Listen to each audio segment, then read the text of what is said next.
Everybody want to mess with me when I got things going on. Okay, set that there.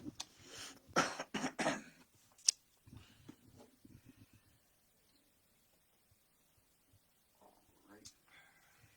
You guys.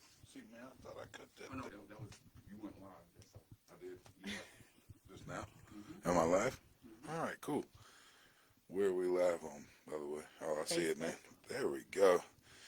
Hello, everybody. Coming in live. We're just getting set up here. Hope, Hello, hello. hope everybody's doing great on this glorious Tuesday afternoon with so much beautiful liquid sunshine outside. But we're coming at you live with a special guest today, a very special guest, my lovely wife, Miss Nikki Sims. Thank you. Thank you for having me. Thanks for being on. So we have a rare opportunity today where we could be here together. I had a babysitter, and I've been wanting to get her on the show and talk to her. You know, obviously she's a huge part of my life, and because she does what she does at home, I get to be out here doing what I do in the cannabis world. Anyway, wanted to bring her on and let her tell what she does and how cannabis entered her life. Ultimately, she was my greatest muse, if you will. I felt like she was anti-cannabis completely when I met her. Not anti. It just wasn't on my radar at all. Yeah, You like to say anti. I wouldn't say anti. yeah. She was not a fan of cannabis when we met, and still really isn't. Ultimately, she doesn't like feeling high, um, but her and I both together discovered there's a lot more to cannabis than getting high, For and sure. and I'm gonna let her tell her part of it, but look, I guess I figured if I could convince her, I can convince anyone, and we have. Nikki had a lot of pain that came once a month with her menstrual cycle when we met, and she had to take a lot of ibuprofen for the pain, right? Yeah. So, I told her it's not very healthy to take that much ibuprofen, but it was the only thing getting her through the day. So ultimately, we started trying the sublingual oils, and that helped. And what have you done since then?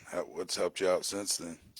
Um, I mean, I have a whole arsenal of Yeah, products that I like to take, but honestly, I probably the pure leaf gummies are my favorite because they're THC free, and that's kind of more my style. I like the medicinal properties without the high, so I so like THC she free has an CBD. extreme sensitivity to THC. THC is the part that obviously the psychoactive part, but even in hemp, there's just the minute amount, 0.3% or less, and she is very sensitive to it. Trust me, she's like the THC sensor. The smallest amount, she gets paranoid and really in an uncomfortable place. So, one of the products she prefers is the Pure Relief full spectrum, or not full spectrum, broad spectrum, excuse me, that means minus the THC. The other cannabinoids are there. So that is a broad spectrum product that she enjoys and helps her through.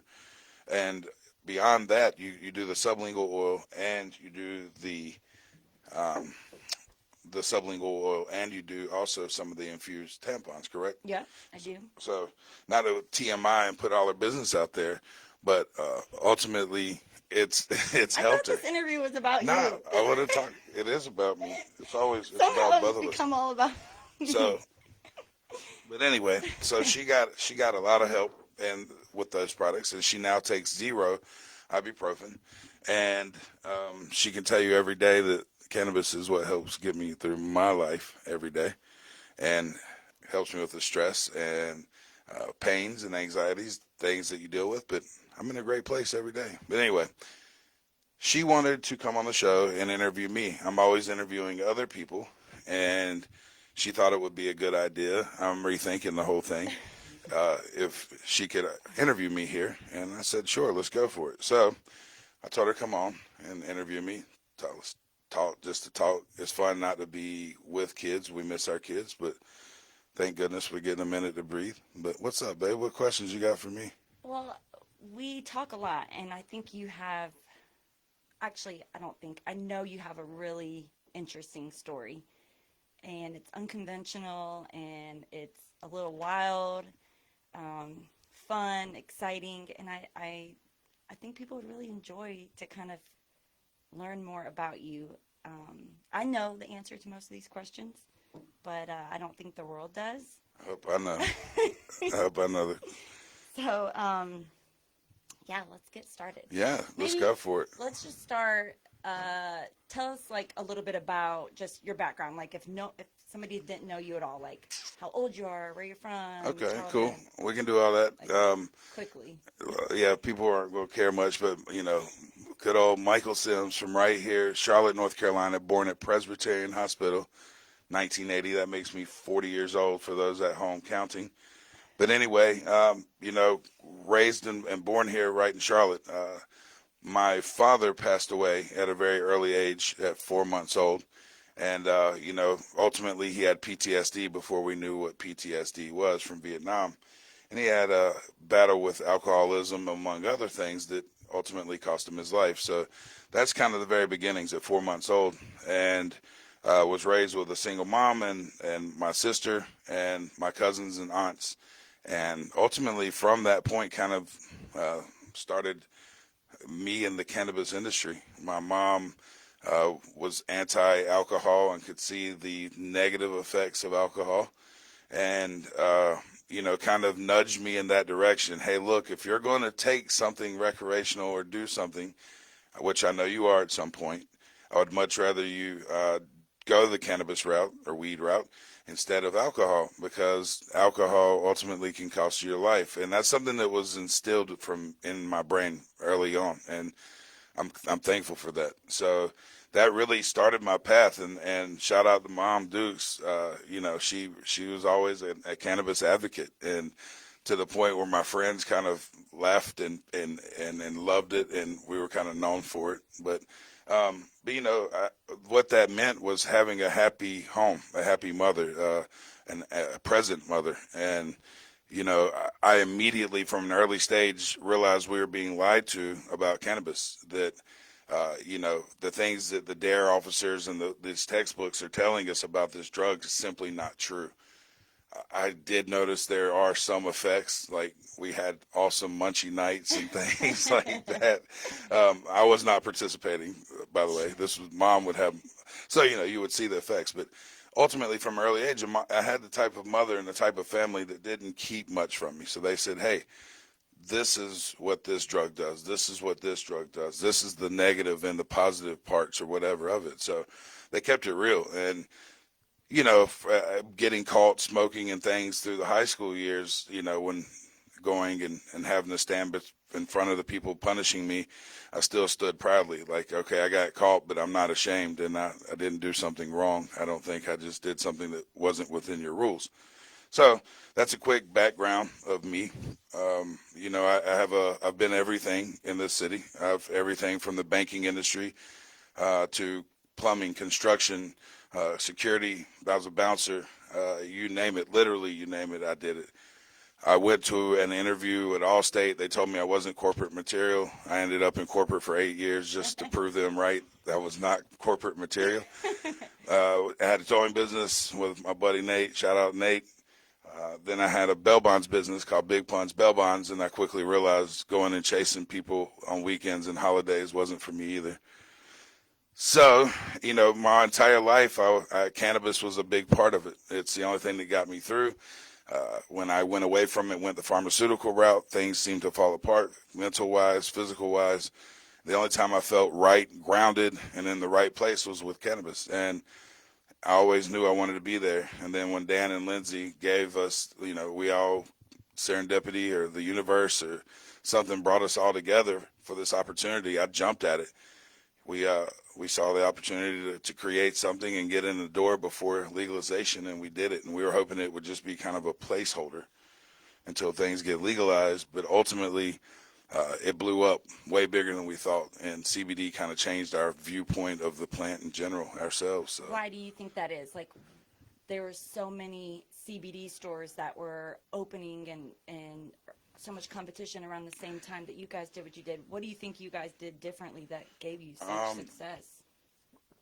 I think honestly, probably what we brought is is ourselves. And The I think, authenticity. yeah, the authenticity. We poured ourselves into it, all in, and we literally were all in. You know, took the last money we had and threw it all in together for this. And it's not a choice for us; it's a lifestyle. And we saw this vision individually way before we came together as a group. And to have it realized every day is truly a dream. And you know, Dan and Lindsay are the best business partners I could ask for. They're great. We all are so different, and somehow we all make it work together. But it's been a hell of a journey. You know, every day is a fight. Honestly, every facet of life, every authority is coming towards us in our industry and coming at us. You know, we got the FDA that's going against any cannabis and food products. You got law enforcement that's trying to take away smokable hemp flower and Delta 8. You got all these different agencies that's still coming for a harmless plant that should be treated like a commodity. So it's been an incredible ride. I can't imagine myself doing anything else, but getting to see these customers and how this plant changes their life makes every bit of it worthwhile. Well, where do you see not only Charlotte CBD and Crown Town and all the businesses you've started, but where do you see cannabis in North Carolina in the next couple of years? Sure, like hopefully we're not completely left in the dust, but that's what I see happening. You know, it seems like everyone around us has progression in the industry when with the plan, except for us. And people often ask me, when do you see us legalizing? And I tell them jokingly, but not, probably the 50th state, because literally right now Mississippi's got a program. You know, South Carolina's still working on a Compassionate Care Act. Virginia's all but legalized now. Florida has at least some program in Mississippi, all around this. You know, New Jersey just went. New York's coming right behind it. It's happening all around us, and it's like we almost have our back turned to this huge thing. It's like, why not deal with it proactively instead of survival when it hits? Because it's obviously going to be flooding across the borders. Police are going to be overwhelmed. It's going to clog our court systems. It needs to stop. There's so many real court cases that need to happen where a real victim has happened, where you have an assault, a rape, a murder. These things are being held up and people aren't being brought to justice because our court systems are clogged because of these petty, small possession charges. And ultimately, Spencer Mayweather in Charlotte, our elected DA, told me behind private closed doors that he's not going to prosecute for small possession amounts, and ultimately not come out publicly say that, but I think he has more so recently. But he said he just didn't want to be pigeonholed as the pro cannabis or pro marijuana candidate or, member, city council member or whatever. So I respect that. And so far by the numbers, it seems like he's stuck to that. So even still, with so much progression, there's still a stigma attached to it. 100%. I mean, even going to legalized states where it is 100% legal, it still has that stigma. So what do you think that stigma has done to you in your life? Do you think that people have not taken you seriously? Have you felt not until they saw judged? me making money. That's what it really comes down to. Because I tell people, look, I've been preaching the same sermon all these years, but it's only now that people are listening and paying attention because they think I'm rolling in the money, which I'm not. Do you think the people that are still like hiding their cannabis use from their boss or their children, do you think that they're hindering the progression, or do you understand? I get it, to each his own. I don't like to step into the parenting, world. Who are we to say if we're good or not at parenting?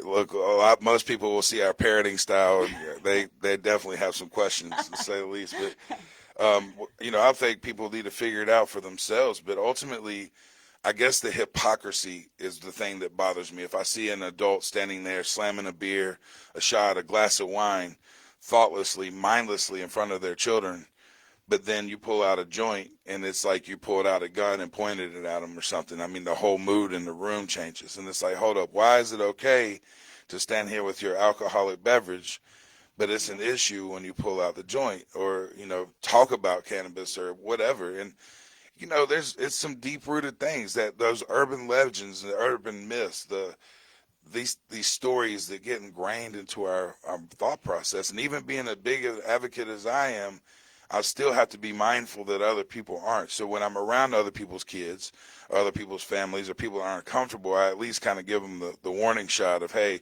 I'm going to go stand over here. It's going to start smelling like skunks in a minute.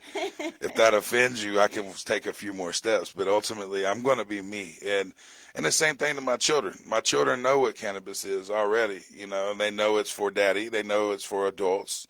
They know it's a medicine. But I'm not advocating they go out and take bong rips. And honestly, I don't want them even using high THC cannabis until they're true adults and can make that decision on their own. But, and I tell people again, cannabis isn't for everybody. Being high isn't for everybody. But, to its purest form, the CBD and things, you can't do anything but benefit from it. Not just the CBD and other cannabinoids bring so much benefit that I can't think of many people it wouldn't benefit. So that part is for everybody. But the high THC part isn't for everybody. Not everybody likes to feel high. I happen to enjoy it. So, but yeah. So what other questions you got there, Miss? Okay, so what's the future look like for Charlotte CBD? Oh and man, hometown so cannabis? bright. We got the future. And look, man, this book's writing itself, and I wish I could take credit for it, but it feels like a higher power's in It's control. like magic. It's magic, and the opportunities afforded to me are truly a dream. And I guess once I woke up and realized I no longer have fear, and I don't care about failure, and I don't care about the end results, but I will care if I don't try. Once I got over that fear, life changed for me tremendously. And now it's like I can't miss. So I'm not going to stop taking shots because I feel like I can't miss. So with that being said, I dream real big, and we have an opportunity coming up in Virginia, like 80 acres big, and like first in the game big, like game changer big. And I would love to share all the details with you, and I can't. But when I tell you it's going to be an attraction that's going to pull people from all over the country and all over the world, I'm not overselling it, I don't think.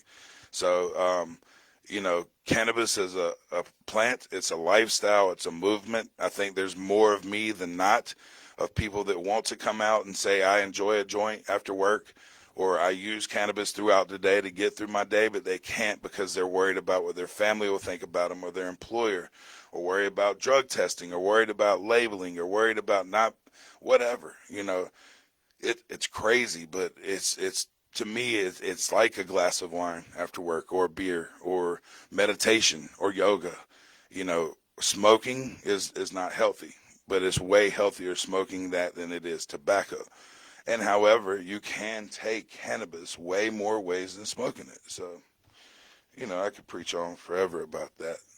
What would be your advice to people that want to be entrepreneurs or want to get in the cannabis game or go out into business for themselves? Well, don't do it. Don't do it. Yeah, hey, don't do it thinking you're gonna come in and get rich quick overnight. Don't do it thinking it's easy. Don't do it thinking I sold bud back in high school. I can run a business because it's a school of hard knocks to get to this point, and we made thousands and thousands of dollars in mistakes, and we've made tons of mistakes, but you got to understand the battles we fought are unprecedented. Most folks don't have to search an entire city to find one small place that will rent to them because of what you're doing, or have your bank dump you over and over again because of what you're doing. Even though it's federally legal, your bank's still shutting you down. Your credit card processor shutting you down. Every day the rules change of what you can carry, what you can't carry, how old you have to be to have it, if you have to carry a license to have it, what's that license entail, and it all comes down to money. So, if you're wanting to get in this business, you better damn well mean it, because this isn't a let me get in real quick, make some money, and see how it goes. You got to know what you're doing. You got to know the product. You got to know the plant. You got to do the legwork. It is a staircase, not an elevator. And that's what we learned over and over again is you have to go through the process and the steps and appreciate the plant, understand how it grows, understand who you're, where you're getting products from, how they're being produced and grown. All that is utmost important, and finding good vendors that can keep up with your demand and quality demands, and ultimately finding enough capital to do it, and riding the wave. It's been peaks and valleys, as you know, the whole time. We've had the highest highs, sales through the roof, and we've had them go right in the other direction. COVID honestly has been a bit of a silver lining. It's opened the doors for a lot of people to us. They couldn't get to their doctors or couldn't get to their pharmacist, and we're looking for pain relief or an anxiety relief or sitting at home or the anxiety of a pandemic. So we've seen an uptick in business for sure, and people are finally getting it. They're seeing that we're not a fad. We're not here just by fly by night. We're all Charlotte natives, me, Dan, and Lindsay. Well, Dan's kind of Charlotte native. He's from the Mo. He's from St. Louis. So he's got a little bit, can't get right in him. But other than that, man, it's a great business to be in. It's amazing. But I guess like anything, you got to be all in, and this business is no different. So you gotta know your stuff. And look, we're franchising soon too. Crown Town Cannabis will be a franchise coming real soon. So we'll be rolling those out in the next few weeks. We are finalizing the paperwork, so stay tuned. You too can own your own dispensary, Crown Town Cannabis, and we're going to be expanding into legalized states. We're a cannabis company. We're not a CBD company. We like the whole plant. So as they give us legal access to this plant, we're going to continue to grow and continue to be better and better on the cutting edge of this whole industry. So out of your three main titles, CEO, dad, and husband, which one's the hardest? Man, probably husband. I knew it. I knew it. The other one's got a kind of a rhythm to it. No, look, it's like the old saying, either getting paid or getting laid. When you're getting one, the other one's getting away, and that's kind of how it goes. It's you can only put your focus in so many places at once, and everybody needs your attention. Everybody needs you. They need you to be there. They need you to be active. They need you to guide and to be a partner, and to have multi-partners it's been, look, without cannabis, I couldn't do it. I'll tell you that much, because it's a ride, and you might leave work on a high because you're feeling good and business is good and your employees are feeling you at the moment, and you go home and things aren't good. Maybe the wife and kids have had a bad day with each other or something. So your whole mood has to readjust real quick, and it's what it's all about. It's look, life shit's gonna happen. Stuff's gonna happen to us all day long, every day. In my 40 years of living, I've learned it's not what happens to you; it's truly your reaction to it. So when I come home and everything's great and they're smiling and they're happy, and then I get the phone call, things aren't great with the employees and the coworkers, these things happen. So you try to jump back in the middle of it. I usually come in pretty toasty and high so I can be unbiased as possible and listen to both sides. But listen, none of it's easy, but every bit of it's worth having. So that's how you're in the right place. It's, I couldn't make it without the wife. I couldn't make it without the kids, and I can't make it without Charlotte CBD or my staff, my people. So it takes a whole village, and so all of it's hard equally. It just takes turns on being the hardest. That's a good answer. Yeah. But it is all necessary. So you got to take it. Like they say, life's a bitch, but I love her.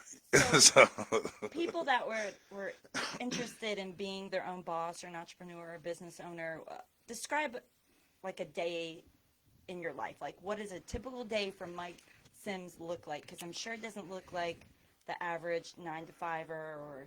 Surely not. No, and it's, it could be a little bit all over the things. And luckily I'm in a position where I have a little more control over that now. So if I wake up and it's a rainy Tuesday and the girls look really snuggly and they're being really sweet, then I'm going to lay in bed. We're going to snuggle and watch cartoons. But most days I'm up and grinding pretty early because we don't have room darkening shades anymore. I'm up with the sun. So that's a whole nother episode. So I'm up with the sun usually, and already first eyes waking up, crust still in the eyes, wiping eye boogers.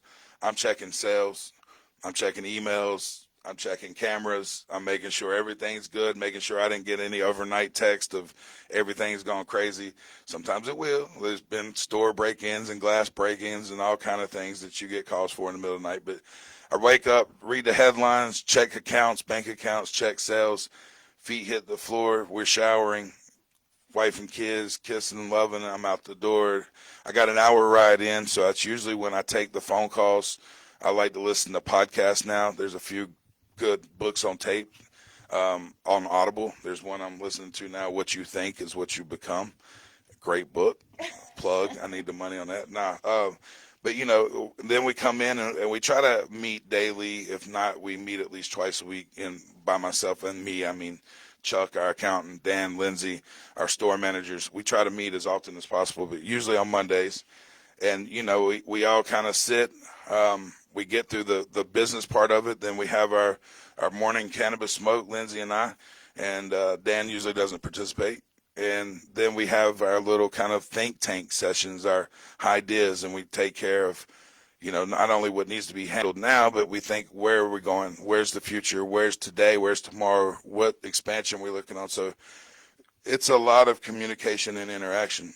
And then, after that, it's meeting with possible new vendors, people within the industry. I meet with lawyers often about some upcoming projects and legalities from that.